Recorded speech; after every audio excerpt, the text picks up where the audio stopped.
Hello, friends, and welcome into Betting Pros College Football Early Line Look Ahead Show. I am Chris Welsh. I wasn't here last week, but I'm here this week, joined by the dynamic duo of Thor Nystrom and Eric Froton. You can find both of them at ThorKU, CF Froton on the Twitter, the X, whatever it is.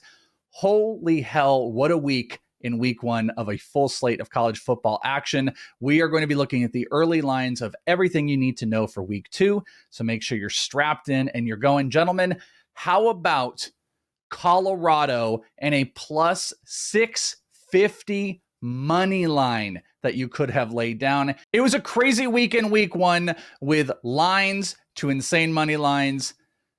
Thor, I placed a live bet on Colorado around halftime. Didn't get the amazing bets that you place. And wasn't it your dear friend Mike that said only an idiot was going to go at 20.5 on Colorado? You got some fat pockets for an idiot. Yeah, I sure did. You know, it's interesting because we've seen, the 1 year of data we have on this. The sharps in the market appear to be lower, or not even appear to be. They just are lower on the teams that have the more roster turnover. But the point I was trying to make in the couple week lead up to that game is, at least based on the first year of the transfer portal being open and the open transfer between the teams, it doesn't matter as much how many transfers you took in or lost, not as much as the talent you took in against what you lost. And so Colorado, a team that was 1-11 last year, they added a metric ton of talent. We knew that roster was going to be way more talented. And I think the market was a little bit too, well, especially in hindsight, too high on TCU coming off their national title run based on everything that they had lost. So I didn't have the best day overall in my official picks. I think I went 3-6 against the spread. There was some wonky stuff going on in a couple of those games, but did hit Colorado, got the Colorado money line to bail me out, in addition to the UL Monroe money line over Army and that pick in there, and then the player props as well. But yeah, we had a wild week one Saturday. And it was crazy just kind of in general. Eric, you and I were talking about this before we started up the show. One other thing to take, obviously, Colorado kind of dominated. One thing you could have probably done, and I don't know if you did, ended up doing it with Colorado as well. But if you're looking for edges, everybody kind of disagrees. Some don't like to play sides. Some are playing overs with the new rules.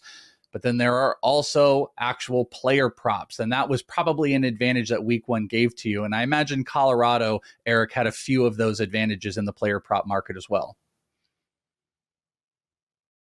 Yeah, absolutely. And with Shedeur Sanders and Colorado in general, it's been the entire market around that team has been a roller coaster. They opened, back in May in terms of team total at 5.5 and was quickly bet down to 3.5 for wins, showing the little confidence that anybody had that this team was going to turn it around in a quick manner, which, to the market's credit, they were a historical bad team last year, and I try not to throw that around lightly. That's real. That this team was not competitive in any way. So, but as we talked about last week on the show with Thor and I, these Ole Miss, USC, LSU, they have used the portal to bring in experienced, talented players and immediately turn around the roster composition of their teams. And what is Deion doing any different than they did? Just except doing it at a more mass scale, it's the same principle. And the way we've seen those other teams thrive, and you can throw in Florida State in that too. I mean, look at Jared Verse, look at Robinson the year before. Both first round DNs. So that's really helped be an equalizer. But specifically with Shedeur, his market opened at 227. On the parlay props markets and quickly spiked to the 240 range. And then, it seemed somewhat settled until DraftKings came out and opened up at 183.5 in his passing yardage scale, which is a shameful line. Yeah. And somebody should be escorted out of the building with their belongings in a box to explain to their bosses why they lost them so much money, just to me alone. So, I immediately threw my web, got right on that, placed as much as I could. You saw it eventually settle on game day at 210.5, which was still, you're seeing DraftKings allow you to ladder plays more often now. It was something that you could do with FanDuel last year. in these early going, you're seeing depth chart mistakes that ladders are something. Hey, you throw $50, $20, and you're getting 4 times your money, especially if you went with Sanders. His line was 210. I think they had 568 yards of total offense. He threw for 510. And he had 510. Yeah. I mean, the ladder, you would have nuked it. You would have maxed that ladder out. So, these are things if you spot something you perceive to be a discrepancy in the marketplace, don't be afraid to push your options out there. And you have a lot of them now, thanks to, the expansion in people picking up props. So I know that it was a tough market for a lot of prognosticators on the sides and totals, but I went 11-3 on my Saturday morning NBC show picks that were all prop oriented. So can't complain about that. 15-5 overall for the week between columns and video plays. So 75%. And that's right along the 68, 69% that I hit over the past 4 years. So it's a very lucrative market and something you should all be paying attention to. If you can't get it on DraftKings or a traditional domestic marketplace, look at Underdog. Sleeper even has them now.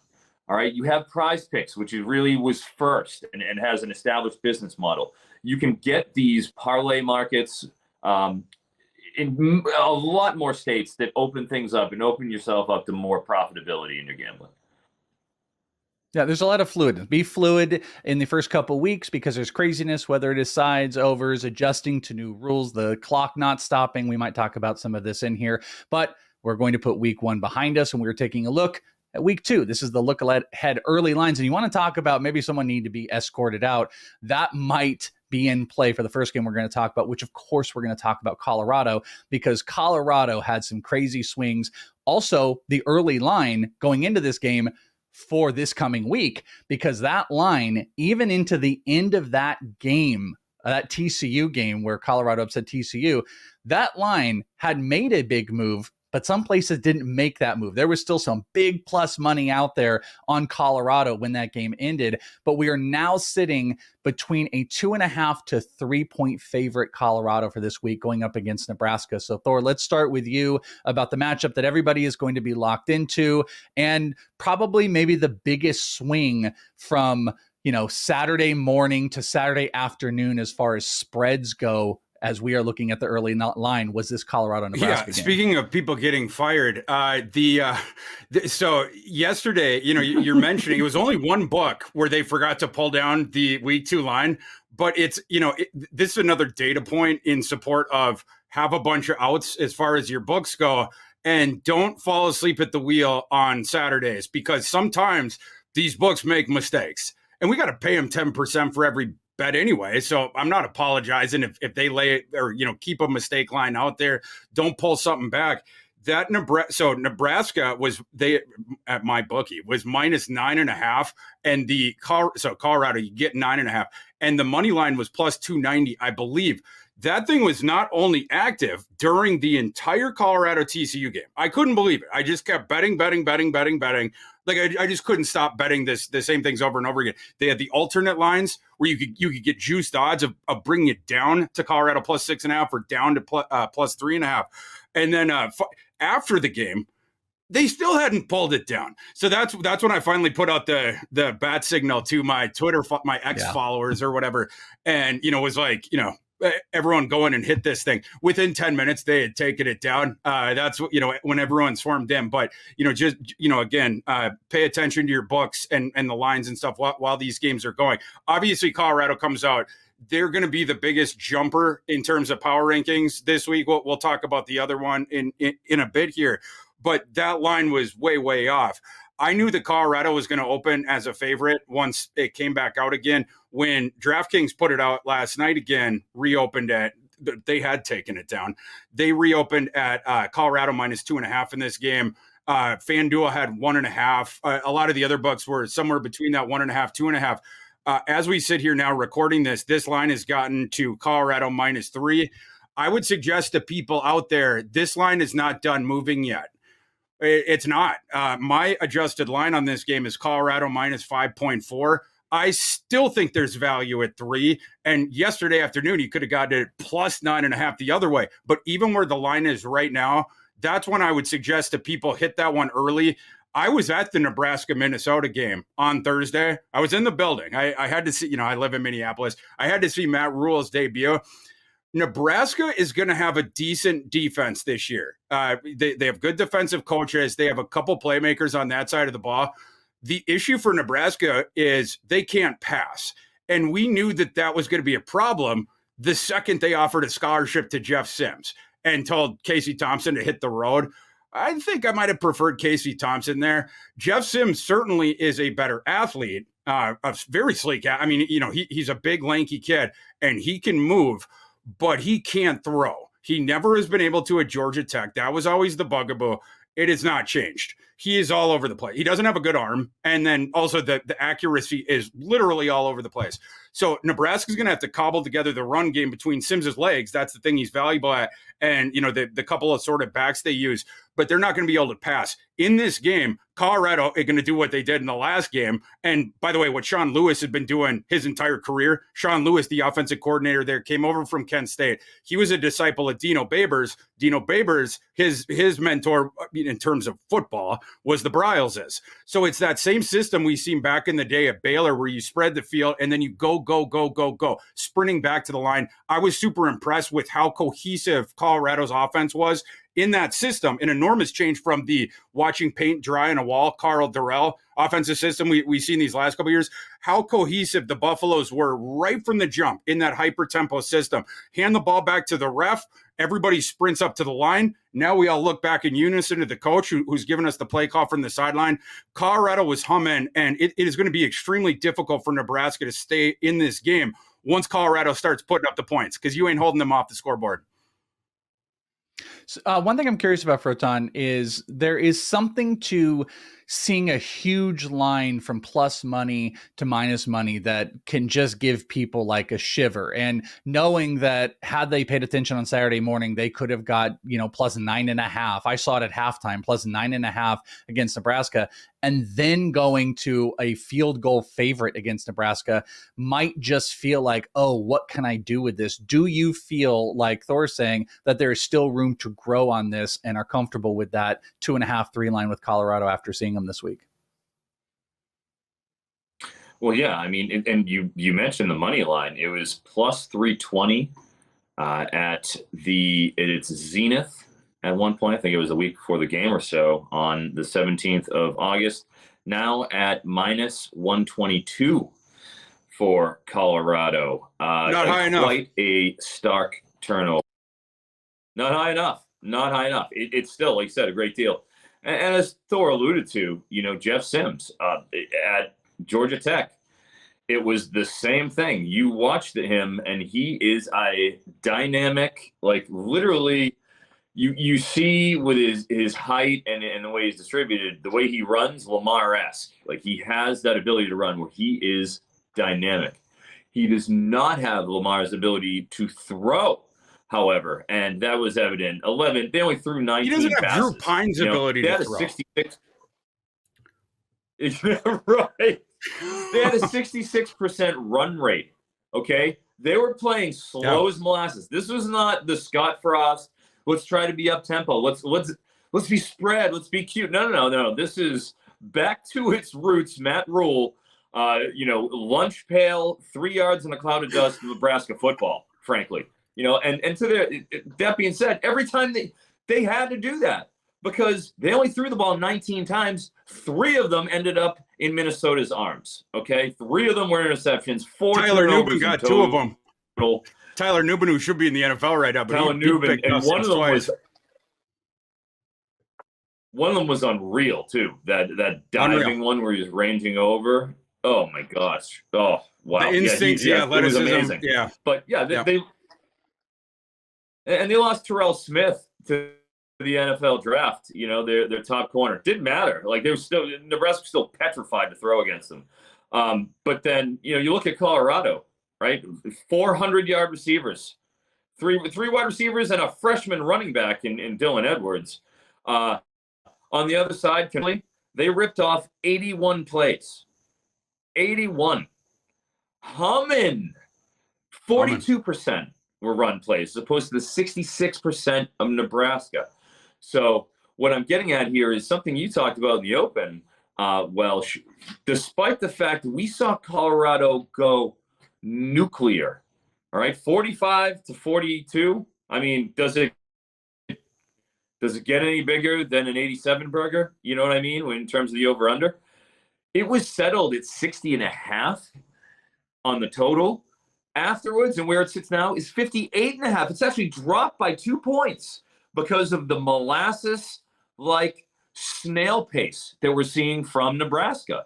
So I thought that was a really interesting point. And frankly, I mean, Nebraska's not going to be able to play at that pace this game because Colorado's going to score whether they like it or not. I mean, they're not going to be able to stop that offense outright. So we're going to have to see some more juice. But, interesting development there, Thor. It's an interesting team. It's going to be a very fun team for a lot of people to bet, and there's going to be a lot of action. I think some of the books took in the most money line Colorado tickets. I mean, it was nuts stuff this weekend. They're going to be fun to continuously follow. Let's move to another game, though. Let's go over to Notre Dame. Notre Dame is going to be going up against NC State here in week 2, and I think we've got a between 7.5 8 early line. So Thor, why don't we start with you? We'll start with you on these so you can go through your adjusted lines as well. Notre Dame, NC State. What do we think about this? I'm showing some line value on Notre Dame with where this line is. My line on this one is Notre Dame minus 10.6. NC State, I wasn't super duper impressed in the first game. They're a team that brought in a new offensive coordinator, a coordinator I like, Robert and I, who had worked with Brennan Armstrong before Virginia. The last time Brennan Armstrong was good, they bring in Brennan Armstrong as well to quarterback that team. But they had a lot of new pieces there. They tried to remake their wide receiving core with help from the portal and different stuff like this. And you're playing under the coach for the first time. They play UConn in the opener. And UConn is salty again. UConn kept that thing within 10, and it was close until the very, very end when, they were able to push it to double digits, NC State, whatever. I'm not as high on them early on in this season, and I was higher on Notre Dame than the market this summer. I remain higher than the market on Notre Dame. That team can play now. They addressed all the big weaknesses from last year's team, specifically the aforementioned Drew Pine and quarterback play. You go from him to a guy who at this point is he might be in the top 15 all time in FBS passing yards now, Sam Hartman. I believe he was number 19 heading into the season, but you're going to see him in the top 5 by the time that this season's done. So you get that. We know that the defense is really, really, really good. Shut up the lights on Navy. Notre Dame's offensive line is really good. Estime, I like him. And the receiving core is better than they've been given credit for, in my opinion. They had some injuries last year. Plus, they get those guys back. Chris Tyree gets to move out to the slot. He can do different things. He's a mover and whatnot. So I'm showing line value on Notre Dame. That's, under 10. That's an early week bet that I would make. Froton, do you agree? Is this one that you want to get in on now? Do you believe the value line that Thor's talking about, where there's at least 2 points on value? Is this one that you buy and that you would want to get in early before that thing starts moving? Yeah, as Thor alluded to, with Robert and I, offensive coordinator, reunited, and it was supposed to feel so good with Brennan Armstrong. You got to remember his roots. BYU followed Bronco Mendenhall over to UVA, and the genesis of Thor and I's relationship was over a Twitter beef regarding Bryce Perkins, a Robert and I quarterback, and about his efficacy in an I system. Let's say I narrowly lost that particular Twitter beef, just narrowly. With my beloved, you can take narrowly out of that sentence. Lock at the time, the SEC all-time leading touchdown passer, single season, the great Drew Lock. I narrowly lost it, but the point is, why I lost Robert and I was top 5 in pass attempts for like 5 straight years, and then he comes out here against the vaunted UConn Huskies. And let's just say, not a lot of sizzle on that steak out of NC State. 24-14 win. Armstrong, did a lot more running. He ran for 96 yards and 2 rushing touchdowns. Only threw 26 passes to 46 rushes. They didn't exactly want to air it out. 155 yards, 6 yards per attempt even.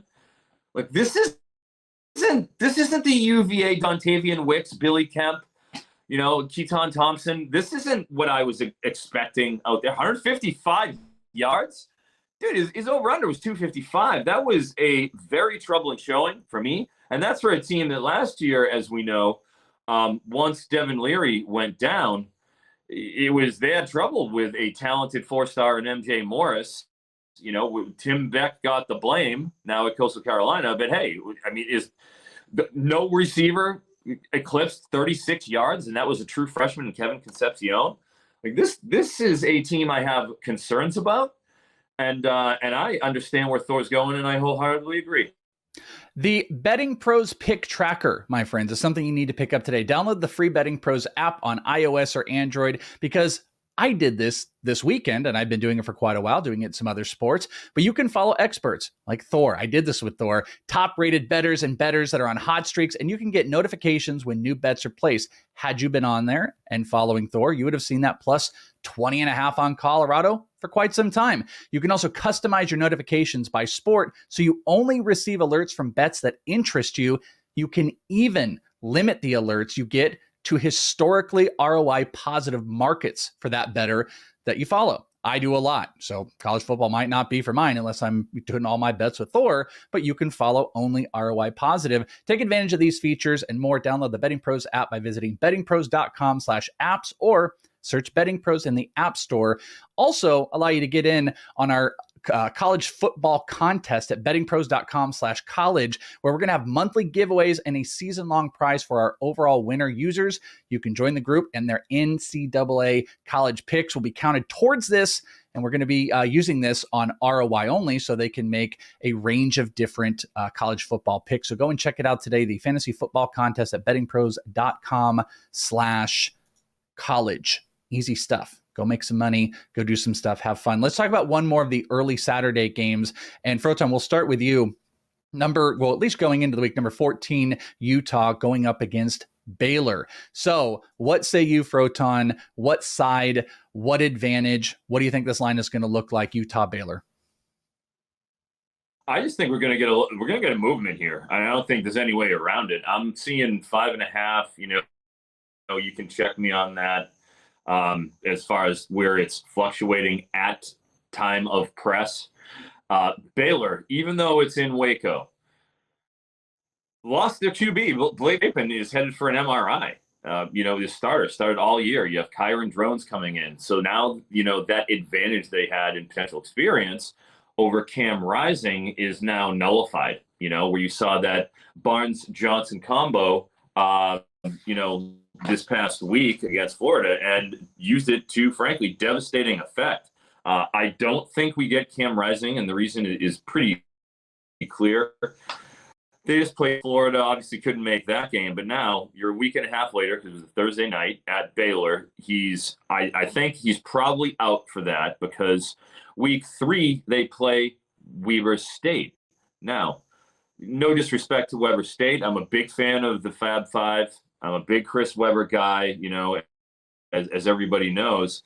But the college that's named after the great power forward is not exactly going to test the Utah Utes. And I don't think that there's any need to go and bring him out possibly ahead of schedule in this game, when you have a layup in week 3 before you get into the Pac-12 conference, what's left of it, and you host UCLA at home before going to Oregon State over the next 2 weeks, and a week 6 bye looms. So my personal opinion is, I think we either see Rising week 4 against UCLA, or post bye week 7 at California, with kind of a get right situation where at USC looms on October 21st. So that's kind of my own personal look ahead, crystal balling of the situation with Utah. And I think that, with Baylor compromised now and Utah proven that they can handle it against Florida, I'm thinking we're going to see this get over a touchdown as game time approaches. Thor, I was going to ask you, this feels like one of those games that between the time us recording this and this actually airing on Betting Pros YouTube channel, that this line might already make some movement because there's some big line value according to your system. So just be aware of what we're talking about. That 5.5 number might even look different when this posts. But do you think that's going to be okay? Do you think there's enough line value that this is one you can still get in on early in the week, even if it moves across what we're going to talk about? I just bought a ticket at 5. And my line on this game is Utah minus 10.1. I do think this is coming up. I think by certainly by kickoff, but maybe even by tomorrow, this is going to be more like Utah minus 7. And it doesn't, would you prefer that Rising plays? Yeah, for sure. Would you prefer that Keefe plays as well? Yeah, for sure. But Utah just shut out the lights totally on Florida. Florida was absolutely hapless and couldn't do anything. And we know at least, so Utah's defense is awesome, and their offensive line is awesome, and they have a really good running back, stable, whatever. They'll go to the next level, ostensibly, when Rising comes back, if he's fully healthy, and when Keithie's fully healthy as well. Then you'll be able to pass the ball as well. I don't know, though, why the market is giving Baylor so much credit in this game. They just got absolutely whipped by Texas State, a team that has an entirely new roster, was awful last year. Texas State was basically the Colorado of the G5. And they go in and they just smoke Baylor. And if the Colorado thing wasn't happening and some of that stuff, that would have gotten more pub. I think Texas State's upset in that game, but Baylor did not look good. Froton mentioned the quarterback issues that Baylor has. They can't figure out their running back room. Initially, the defense has certainly fallen off from the heyday, early days of Aranda. When they had Petrie, when they had Terrell Bernard, Siaki Ika, who was the one that left this past offseason, whatnot. I think that line needs to be 7.5, maybe even a little bit above. My system thinks it should be 10. So I am definitely on Utah. I expect that's where the early week money is going to go. All right, moving into the afternoon, those were kind of our early Saturday games. The afternoon, later game slate. These are two teams that came in as top 25, both picked up wins. We have got Ole Miss and Tulane that are going to be going down an early line of 5.5. So, Froton, we'll go back to you here. Tulane, Ole Miss, both pick up the wins, both top 25. That's a pretty good matchup. Is there value? Is there a play that you want to jump in on early? Yeah, I mean, gosh, you look at it, -6, currently, hovering around that range right now, Ole Miss. I mean, I get that it's at Tulane, but it's not that far, it's not a mega trip or anything like that. And, Tulane didn't look pretty. I mean, they handled business at South Alabama, and they had the inspirational win against USC last year, but I think this is giving them just a little bit too much credit. This Ole Miss defense, as we talked about the type of teams that are willing to dive in the portal, they are fortified defensively from the work that Lane Kiffin has done. You have Jackson Dart, appears to be pretty comfortable the starter. I love Dart. I think that he's going to have a great season this year. He looked really good in the tune-up against an FCS team this week. Trey Harris from Louisiana Tech there. He had a big week.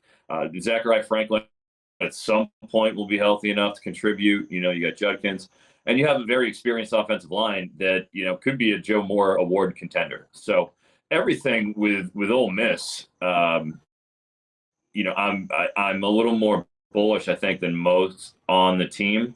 And it's not really anything against Tulane, but they lose all of their top 5 tacklers, and they try to address it in the transfer portal as well. But when you're talking about trying to sustain the level of play they had against USC, and now you're going against Ole Miss, home or not, with those sort of defections, I just don't think they're going to be able to stay with them. The line looks like it's moving a little bit, Thor, maybe from when it opened at around 5.5. I do see 6 in some spots. So it looks like it's moving closer to your adjusted line.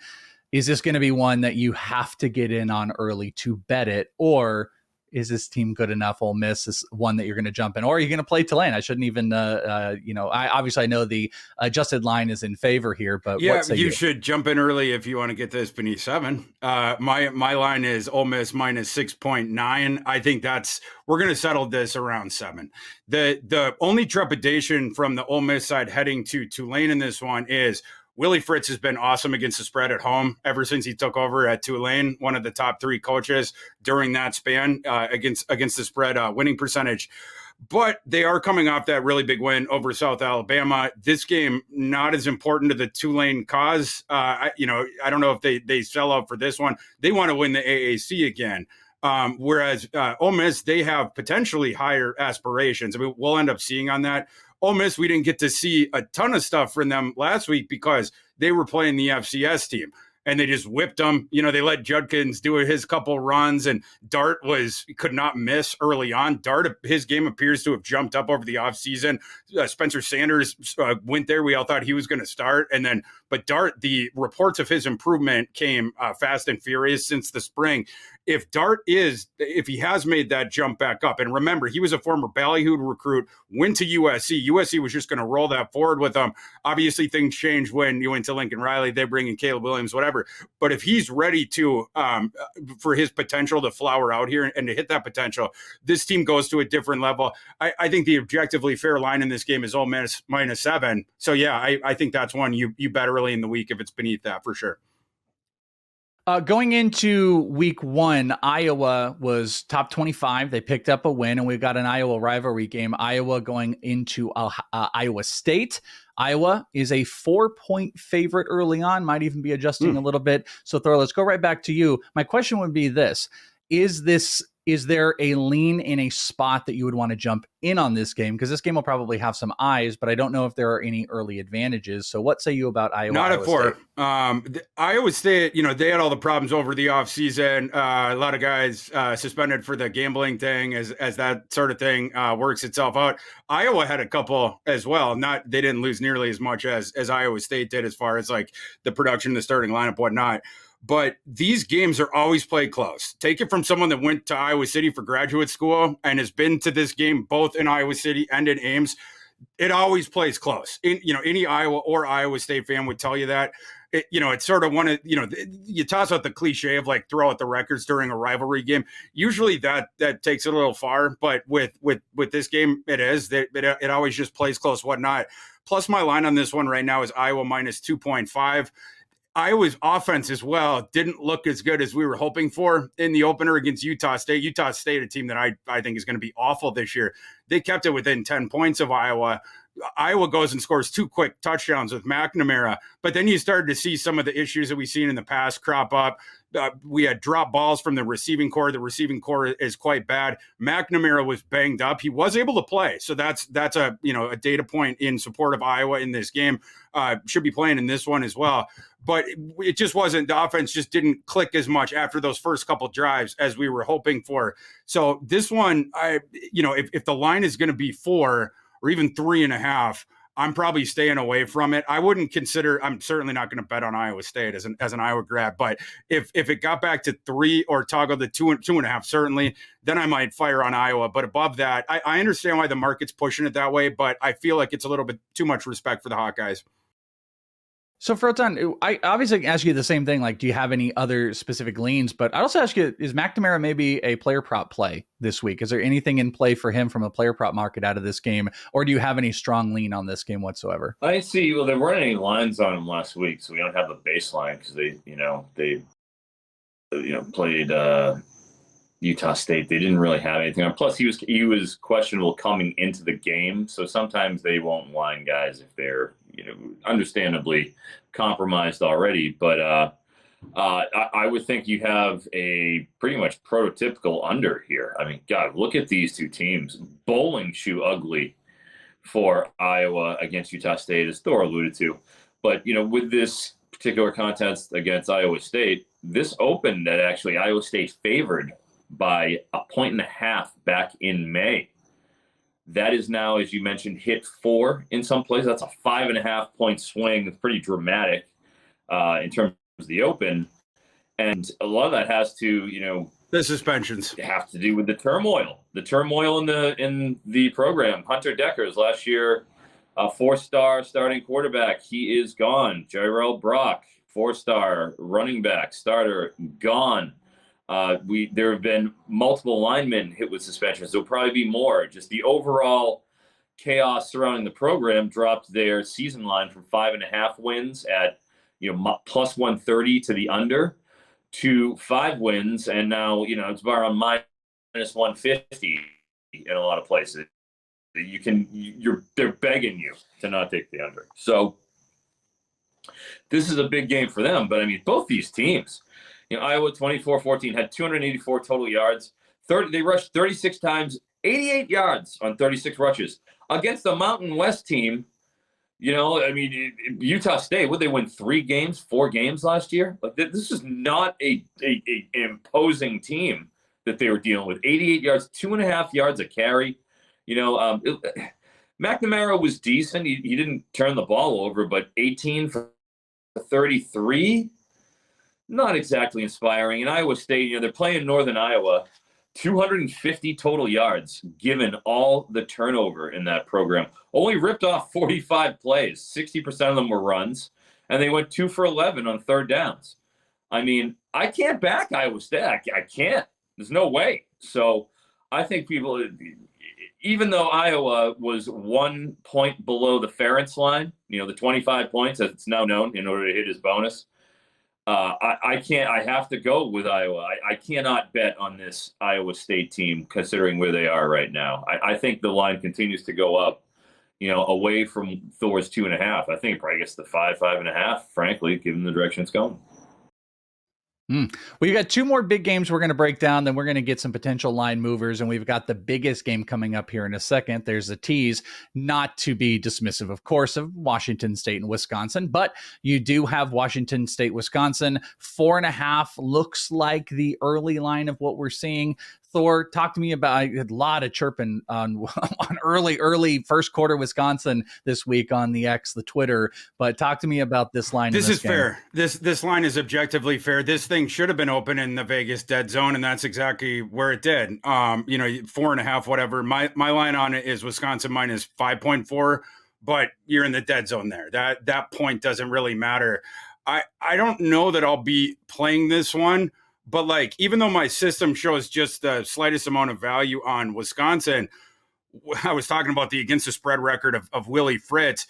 Wazoo in Pullman at home is one of the best against the spread teams over the last decade.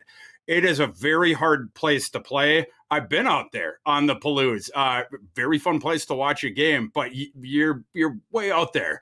The 10 minutes from the Idaho campus, right? Is like the Moscow, Idaho. It's like right across the state line, whatever. You have to go way out there, like I said, in a difficult place to play. The fans kind of seem like they're on top of you. The game I watched was the USC Wazoo game Thursday night, like 5-6 years. Whenever Sam Darnold, his last season when he was a redshirt sophomore, Sam Darnold, that was when I was like, oh, I don't know about the NFL stuff completely, because you could tell he had the stuff in his head, right? Like it was the original ghost in the pocket kind of a game.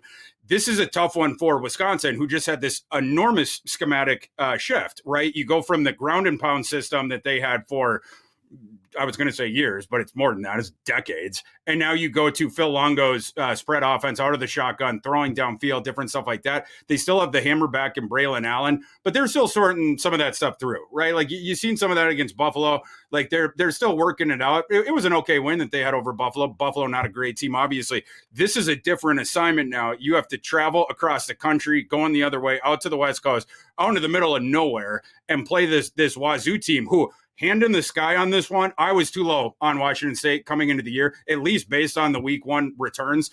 That was my biggest miss, I think. Well, I had 2 big misses in week 1. The other one was overvaluing North Texas and not quite high enough on Cal. But Wazoo, I was lower on them. I was higher on Colorado State.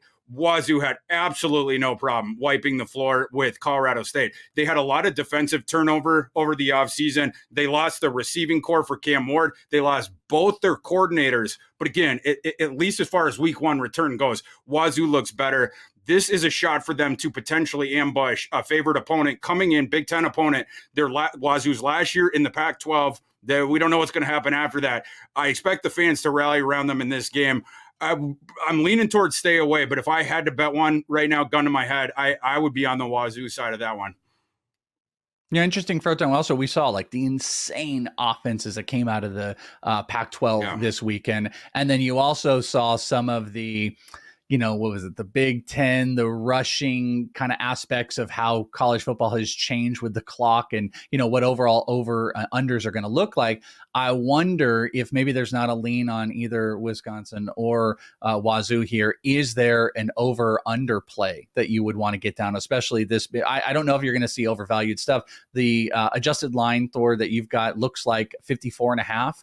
I don't know if is that your adjusted or is that the early book line? That's the Vegas number. I shaded under. I'd have it more in the mid 40s to high 40s, whatever.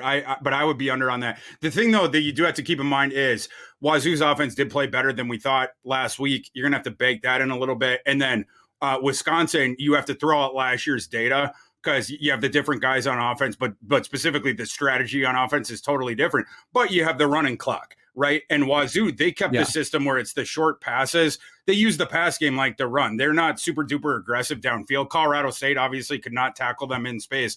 You would think that Wisconsin secondary is able to do that. If so, then Wazoo is going to be more methodical moving up the field. That's where those clock rules will come into play. And that's what I was curious about, is if you had any lean on the over-under in this. I just feel like there's going to be maybe more of a hyper focus on Pac-12 games this week on what those lines are, but really any takeaway on this game?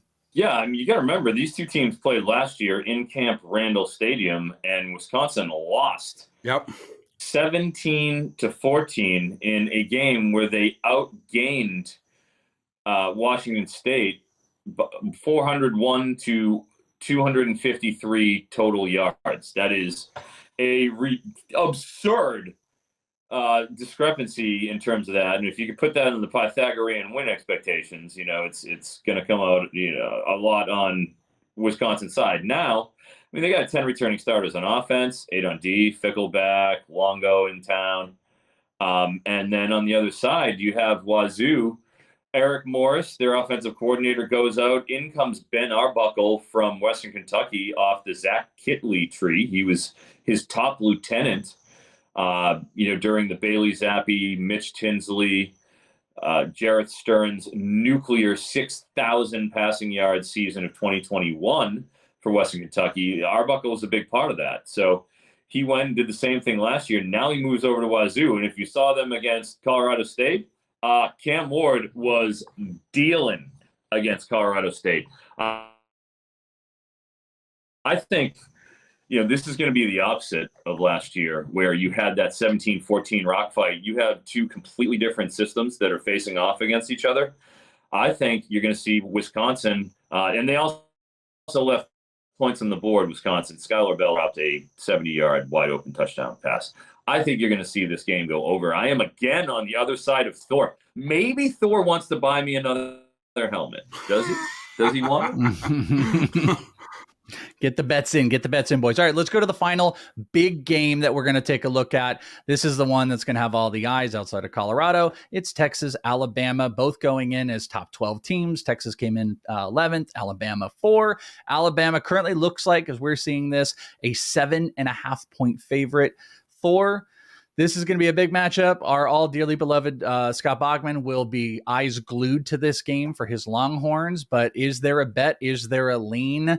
What say you on the biggest game of the week? we were waiting for that thing to toggle over 7. So at 7.5, that's a play for me on Texas. And I can't imagine that gets too much higher, but that's the number that you want to look for here. If you're interested on that side.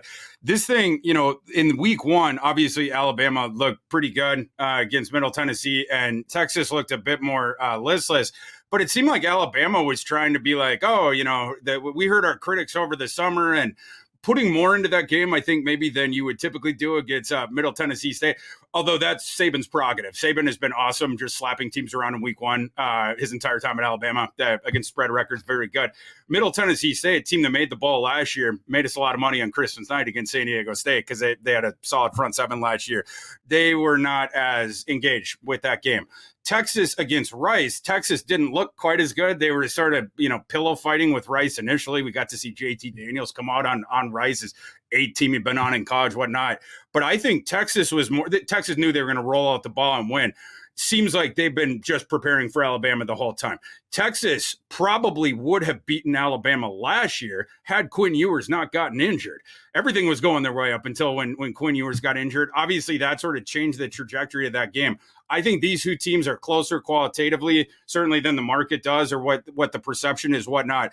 I've been saying this since the summer. I think Texas is live in this game. But after my adjustments this week, I think I have this line at Alabama -6 or 6.5. I did move Alabama up. Texas might have dinged them, by like a couple of tenths of a point, whatnot. But even so, if this line is over 7, certainly even at 7, I would show a little bit of line value on Texas. But above a touchdown, that's where I want to be on Texas. I also have money line tickets. I'll be buying some more, especially if it toggles up anymore. But for me, Texas would be the side over a touchdown.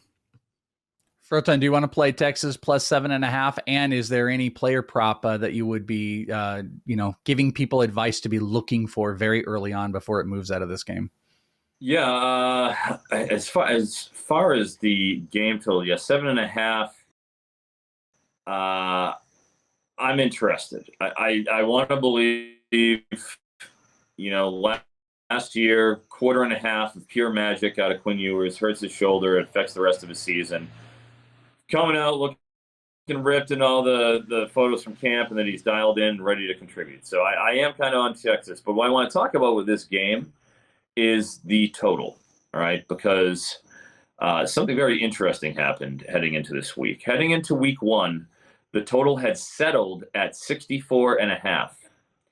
Now, as of I checked 2 hours before broadcast, it had settled in at 57.5 right now at time of broadcast. That is a giant 7-point plummet after each of these two teams played. And there's, it's kind of easy to see why. One, as you alluded to, the clock has affected games undeniably in terms of the pace. And then 2, look at Alabama. All right, who are they going to start? A QB is going to be Buckner, is going to be, who's going to Simpson? No, it's Milroe. Milroe goes out, puts up 5 touchdowns against Middle Tennessee State as they're expected to do. But it's clear they're riding with Milroe. He's going to be the starter. And what are they going to do a lot? Oh, they're going to pound the ball. It's not going to be – that's what they're going to do. You don't go with Jalen Milroe and decide that you're going to run the same offense you did with Bryce Young. Why would you do that? So they're going to be running the ball. And by the same token, Texas last year had a top 20 run defense. And just in their, obviously it's anecdotal, but last week against Rice, they rushed 27 times on 25 carries. They got 27 yards. So, they ran for 1 yard per carry. Rice, they appear to be as stout as they were last year. So it's clear the market thinks we're going to get kind of a stalemate. Obviously, Alabama's defense is going to be nasty with Dallas Turner and Coley and McKinstry. So that's what the market is telling us. 64.5 is out the door. 57.5, I think it probably still continues to go based on the trends. I was going to say, keep watching that over-underline. Lastly, we're going to finish up here with a rapid-fire potential line movers, not full game breakdowns. Froton, we will start with you. You got a couple games you told me before we started up here that you think might have some line potential. So give us a rapid-fire, a few of those games for people to look out for. Yeah, we got Oregon right now at Texas Tech. As we know, everybody, Texas Tech lost infamously 20-17 in Laramie against the Wyoming Cowboys, which is a notoriously tough place to play, as is Lubbock. And Oregon has a pretty long trip. It's funny, Texas Tech was just up in Wyoming. Their trips back are pretty much the same, so in terms of travel, except, Texas Tech had actually traveled up there in the beginning. So, look, I don't think this is really a factor as much as it would be going to Lubbock. But Only 7 points right now, Oregon at Texas Tech. And while I don't mind the Red Raiders, and they'll be fielding former Oregon QB Tyler Shuck, I'm a little surprised at that. I will think you will see that game climb towards 8.5, maybe 9 as game time approaches, and you get all the looky-loo fans who say, "Oh wow, Oregon, Texas Tech," and they go for it. I did like this Texas Tech team preseason, but man, coming off a loss to Wyoming, limping, a lot of travel with Oregon coming in, tough spot. That is. Thor, we had one game we kind of put into this. I don't want to lead you there, but if you want to talk about power rankings and movers, I know that Texas State is a big one. You have any other big line movers, please do it. But if you want to talk about potential line moves, I know Texas State was on your mind. So if you got 1, 2, or whatever you got, quick hitters for other potential line movement. Yeah, the aforementioned Texas State Bobcats, the team that went in and whipped Baylor, got paid to beat them by double digits. The market has certainly adjusted. And like I said, they were my biggest sleeper outside of Colorado in my power rankings this week. Like, I was aggressive in moving Texas State. My line in this game, though, even still, is UTSA minus 12.8. So basically UTSA minus 13. That line has been 11, 11.5, 12 today.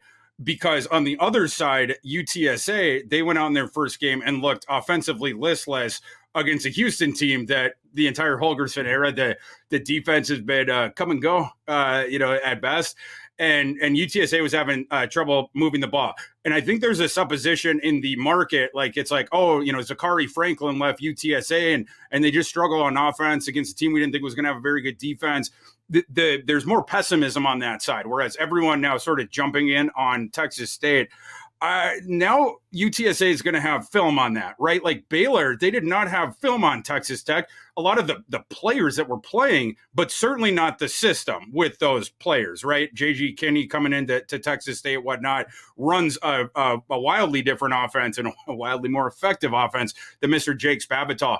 So I think now with that, I think the value's on UTSA here. I think the market has gone just a little bit too high on Texas State. This is coming from someone that like I said, I am soaring up my power rankings too. But I think the market's gone a little bit too high there, and I think they're too low on UTSA based on what we've seen week 1 against Houston.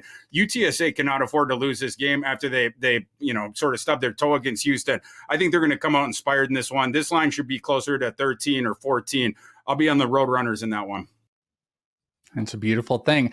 Make sure you guys, if you guys are watching this video and you're not already subscribe to the Betting Pros YouTube channel because you don't want to miss any of it. You've got Bogman hosting with you and Mike on Wednesdays, I believe that posts. And then you guys have got the Saturday streams you're doing. There is insanely valuable. We broke the record for live audience this past week on the Saturday show with Farrell. So I thank you to everybody out there. Really? Oh, yeah. So appreciate it. And check us out. It starts at 10 a.m. Eastern. We go for 90 minutes every Saturday.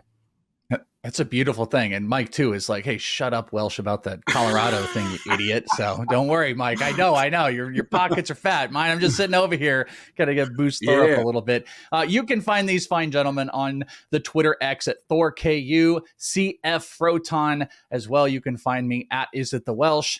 And also, you guys can make sure to check out everything that the Fantasy Pros and Betting Pros has to offer by checking out the Betting Pros Pick Tracker. Download the Betting Pros app on iOS or Android, and you guys can get all the notifications from Thor and everybody else that is partaking in there. Why would you not want to? That's it. That's our week 2 look ahead. Hopefully, you guys get all your bets in. For Thor, Eric, I'm Welsh. We'll talk to you next time. Peace, friends.